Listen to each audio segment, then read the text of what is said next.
a lot of times just the vessel speed rule that was proposed in 2022. That's a perfect example. Is that when you don't have the stakeholders in the room, you miss opportunities to look at the big picture, right? And again, like we probably could have said, yeah, you know what, maybe we can help with this.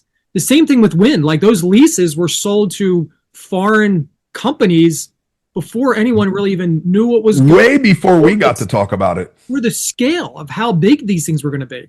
And then there was round after round of these bids and auctions going out for these areas to build. And it's like, whoa. Have you even thought about how this impacts marine mammals, fishing, ocean access? I mean, God forbid we have some security threat and all of a sudden this area, like, well, now we've got to have a mile buffer around these because they're critical infrastructure for electric. Like, well, all right, there's, and they're half a mile apart. Areas off the coast of the Atlantic coast now. Like, we can't go through. How am I going to get offshore?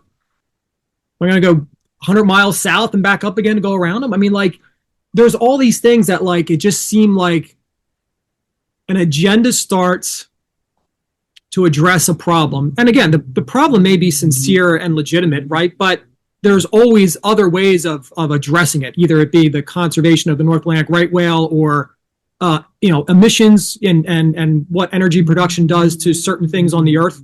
Legitimate issues, right? 100%. Right. But let's get the smart people in the room. Let's figure out how we do it, and let's hear from a lot of people that have crazy ideas, because the way crazy ideas can lead to some really great things. It could be an unbelievable vantage point. Oh, I never thought of it like that, but you're making a good point.